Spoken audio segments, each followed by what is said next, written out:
তেলিয়ামুড়ায় DYFI এর পঞ্চম বিভাগীয় সম্মেলন বেকারত্ব নেশা ইস্যুতে সরকারের সমালোচনা। ভারতীয় গণতান্ত্রিক যুব ফেডারেশনের পঞ্চম তেলিয়ামুড়া বিভাগীয় সম্মেলন রবিবার তেলিয়ামুড়া টাউন হল তথা চিত্রাঙ্গদা কলাকেন্দ্রে অনুষ্ঠিত হয়। সম্মেলন উপলক্ষে সকাল 10টা নাগাদ তেলিয়ামুড়া শহরের বিভিন্ন সড়ক পরিক্রমা করে একটি মিছিল বের করা হয়। মিছিল থেকে বেকারত্ব নেশার প্রসার সহ বিভিন্ন জনস্বার্থ সংশ্লিষ্ট ইস্যুতে স্লোগান তোলেন সংগঠনের নেতাকর্মীরা। মিছিল শেষে চিত্রাঙ্গদা কলাকেন্দ্রে অনুষ্ঠিত মূল সম্মেলনের উদ্বোধন করেন ত্রিপুরা বিধানসভার বিরোধী দলনেতা জিতেন্দ্র চৌধুরী।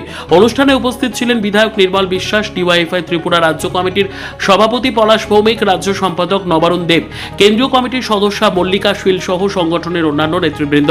সম্মেলনে মোট 315 জন প্রতিনিধি অংশগ্রহণ করেন। সম্মেলনে বক্তব্য রাখতে গিয়ে জিতেন্দ্র চৌধুরী অভিযোগ করেন, বর্তমান সরকারের আমলে রাজ্যে বেকারত্ব নেশার সমস্যা উদ্বেগজনকভাবে বৃদ্ধি পেয়েছে। তিনি যুব সমাজের স্বার্থে গণ আন্দোলন ও সাংগঠনিক কর্মসূচি আরো জোরদার করার আহ্বান জানান। রাজ্য সভাপতি পলাশ ভৌমিক তার বক্তব্যে অভিযোগ করেন, দেশে সংবিধানের মূল চেতনা পরিবর্তনের চেষ্টা চলছে, যার প্রভাব সাধারণ মানুষের উপর পড়ছে। তিনি বলেন, সাধারণ মানুষের অধিকার এবং গণতান্ত্রিক মূল্যবোধ রক্ষায় ডিওয়াইএফআই ভবিষ্যতেও গণতান্ত্রিক আন্দোলন ও প্রতিবাদ কর্মসূচি অব্যাহত রাখবে। সম্মেলনে সংগঠনের সাংগঠনিক শক্তি বৃদ্ধি, ভবিষ্যৎ কর্মসূচি এবং বিভিন্ন সাংগঠনিক বিষয় নিয়েও বিস্তারিত আলোচনা করা হয়। সেই কর্তৃত্ব, খবরদারি বা ইংরেজিতে বলা হয় ডমিনেশন,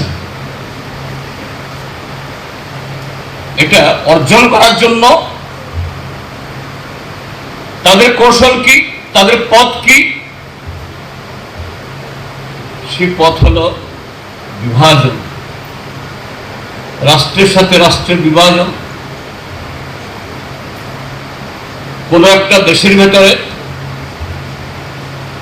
একই দেশের জনগণের মধ্যে নানা ধর্ম, বর্ণ, ভাষা, সংস্কৃতির মানুষ আছে,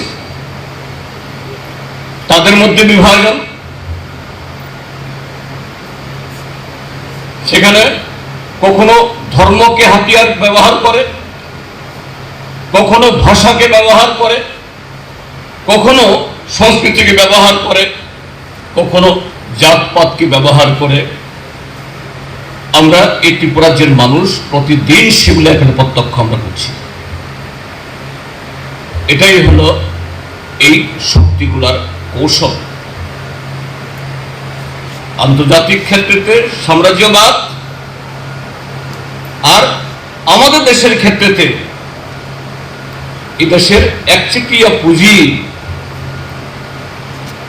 তাদের সাথে তাদের স্বার্থ, পারস্পরিক স্বার্থকে রক্ষা করে এখানে যে সমস্ত রাজনৈতিক দলগুলো আমাদের দেশের ক্ষমতায় বা রাজ্যের ক্ষমতায় আছে,